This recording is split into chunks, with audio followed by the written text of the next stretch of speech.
Hello. Sorry. Hello. I welcome you all once again to my channel Explore Education. I am Dr. Rashmi Singh, Assistant Professor, Department of Education, SS Khanna Girls Degree College, University of Allahabad. And this time I am here with second video of the series Curriculum Studies, that is changing concept of curriculum and its contextual trajectory. Means कि कैसे समय के साथ जो curriculum का concept है वो बदलता रहा है और इसकी कंटेक्स्ट मतलब किस किन संदर्भों में ये परिवर्तित होता है. So, the concept of curriculum has evolved from a rigid, narrow definition to a broad, dynamic system that reflects shifting societal values and technological advancements. यानी कि शुरुआती दौर में जो करिकुलम था वो एक रिजिड और संकीर्ण परिभाषा हुआ करती थी, जो अब एक विस्तृत और गतिशील निकाय में कन्वर्ट हो चुका है. और उसको किसने कन्वर्ट किया है, किसने उस पर अपना इम्फेसिस डाला है, इम्पैक्ट डाला है, वो है सामाजिक मूल्य और तकनीकी advancements. Its contextual trajectory describes this journey from static content lists to adaptive experience based frameworks. यानी कि पहले जो कंटेंट स्टैटिक थे वो अब अनुकूलित मतलब समय के साथ बदलते हैं, वो फ्लेक्सिबल हैं, वो डायनेमिक हैं और एक्सपीरियंस बेस्ड फ्रेमवर्क अब हो गया है. तो the definition of curriculum has shifted across 3 primary stages. तो आप कह सकते हैं कि 3 तरीके से ये बदला. पहला जो ट्रेडिशनल व्यू था, वो जो स्टैटिक था, जो नैरो था, वो कैसे डिफाइन किया जाता था? Defined as a fixed race course or program of study focuses primarily on a listing of academic subjects to be taught within a school. 1 minute.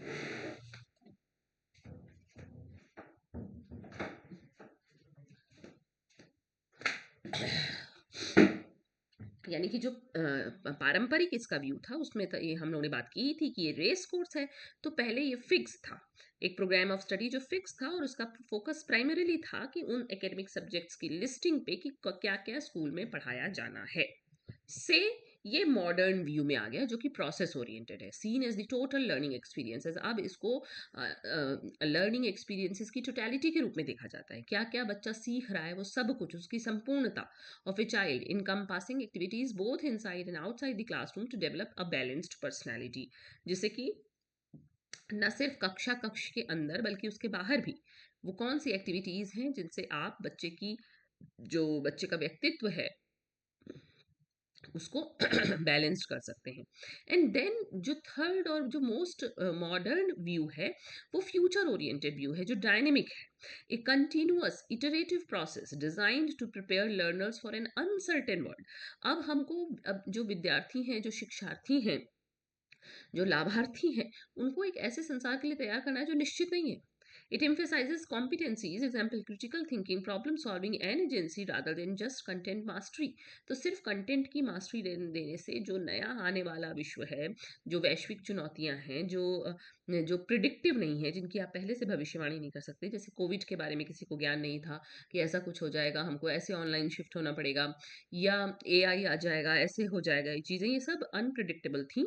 तो इनके लिए बच्चे को तैयार करना ये एक नया फ्यूचर ओरिएंटेड व्यू है करिकुलम का. तो इस तरह से करिकुलम इवॉल्व हुआ है, स्टैटिक से डायनेमिक, और डायनेमिक में भी वो जो अनप्रिडिक्टेबल है उसके लिए भी तैयार करना है. तो the development of curriculum is not linear but follows a trajectory influenced by historical and contemporary drivers. तो कौन कौन से ड्राइवर हैं जिन्होंने ये चेंज किया?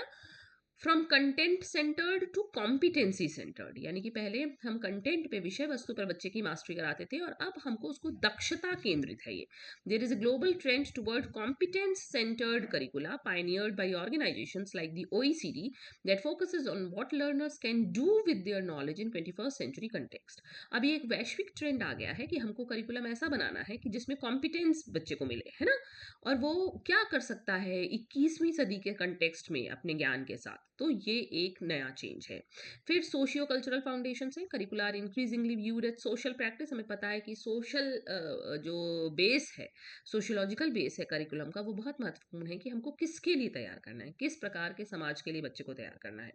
Shaped by national identity, political regimes and constitutional values. जैसे कि इंडिया के एनसीएफ 2005 ने फोकस किया सेक्युलरिज्म पे और सोशल जस्टिस पे. आपको पता होगा कि राष्ट्रीय पाठ्यचर्या रूपरेखा हमको मिलती है एनसीएफ, वो बताता है कि क्या कैसे पढ़ाना है, क्या आपको इंक्लूड करना है करिकुलम में. फिर टेक्नोलॉजिकल ड्राइवर, टेक्नोलॉजी को हम पीछे नहीं छोड़ सकते. The rapid increase in science and technology necessitates curricula that are constantly reoriented to incorporate tools like AI and digital learning platforms.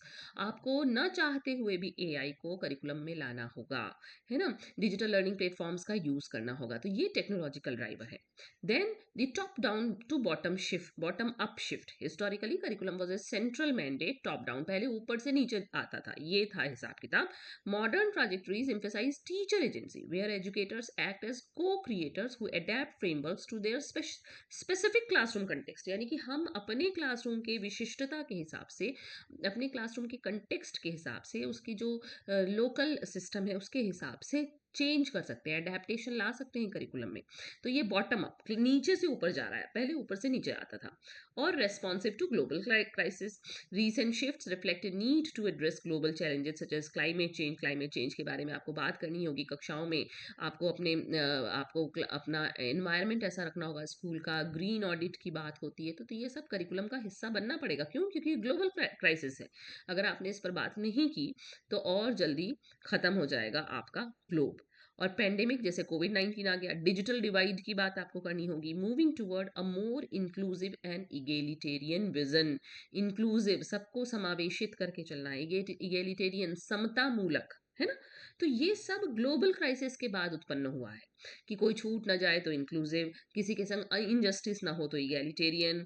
हमको डिजिटल डिवाइड का मतलब क्या होता है? डिजिटल डिवाइड का मतलब होता है कि दुनिया अब डिजिटली डिवाइडेड है. Those who have internet and internet oriented gadgets, और those who do not have, यानी कि जिनके पास इंटरनेट है और जिनके पास इंटरनेट नहीं है. तो उसमें भी अब डिजिटल जेंडर डिवाइड भी आ जाता है. ये भी बहुत पुराना कंसेप्ट है हालांकि. भाई डिजिटल डिवाइड आया, वैसे ही डिजिटल जेंडर डिवाइड आ गया कि वो मतलब कि डिजिटली डिवाइडेड तो ही, उसमें से भी लड़कियां वो ज़्यादा हैं जिनके पास इंटरनेट सुविधा नहीं है, तो वो और पीछे हो जाती हैं. क्लाइमेट चेंज है, पैंडेमिक है, तो ये ग्लोबल क्राइसिस है. इसके प्रति रिस्पॉन्सिवनेस करिकुलम में आएगी. और क्यों आएगी? क्योंकि ऐसा कंटेक्स्ट है. तो ये सब कंटेक्चुअल ट्रैजेक्टरी है. आपका सोशल चेंज, आपका टेक्नोलॉजिकल एडवांसमेंट, आपका ग्लोबल क्राइसिस के लिए responsiveness. Okay. Then economic and labor market demands. The shift from an industrial to a knowledge based economy requires new skills. पहले इकोनॉमी क्या थी? इंडस्ट्रियल इकोनॉमी थी. अब इकोनॉमी क्या है? नॉलेज बेस्ड है. तो हमको स्किल्स भी दूसरी चाहिए, और वो स्किल कैसे आएगी? करिकुलम के थ्रू आएगी. तो curricula are changing to focus on 21st century competencies. बार बार देखिए 21वीं सदी की दक्षताओं की बात होती है, ये आपको पता होना चाहिए कि कौन कौन सी हैं. Critical thinking, problem solving, creativity and collaboration, ये सब 21वीं सदी की दक्षताएं हैं. rather than rote memorization of content that may quickly become obsolete. रट के याद करने से अब काम नहीं चलेगा, क्योंकि थोड़े ही दिनों में वो ज्ञान बेकार हो जाएगा. पॉलिटिकल एंड पॉलिसी इन्फ्लुएंसेस, जैसे कि curriculum is often A political arena. भाई जो सरकार आती है वो अपने हिसाब से नीति लाती है और उस हिसाब से चेंजेस हो जाते हैं. जैसे एनईपी आया, with different stakeholders, governments, parents, employers, academic experts, having divergent views on what should be taught, क्या पढ़ाना चाहिए. National and international frameworks such as the OECD's Education 2030 project influence national education policies and curriculum reform trajectory. आपका NEP आया 2020, आपका OECD आ गया है जिसमें education 2030 की बात की जा रही है. अब तो हम लोग बहुत पास हैं 2030 के. तो ये सब जो है कंटेक्स्ट के रूप में करिकुलम के इवोल्यूशन में अपनी भूमिका निभाते हैं.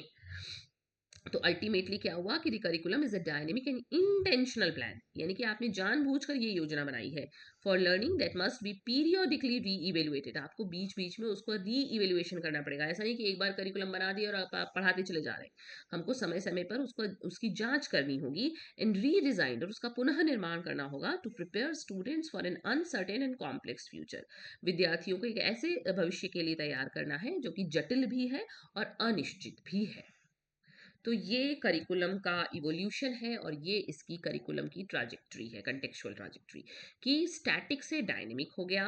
और कौन कौन से कंटेक्स्ट हैं जिन्होंने प्रभावित किया? सामाजिक परिदृश्य ने, तकनीकी एडवांसमेंट ने, और आपका इंटरनेशनल और नेशनल पॉलिसीज़ ने, फिर आपके इकोनॉमिक जो शिफ्ट हुआ, जो इंडस्ट्री से नॉलेज बेस्ड इकोनॉमी हो गई, इन सब ने करिकुलम को प्रभावित किया है. Okay. So it is a small topic, small concept, but it is interesting and it is in your syllabus, hence you have to know about it. Okay. So thank you, and don't forget to like and subscribe my channel, Explore Education.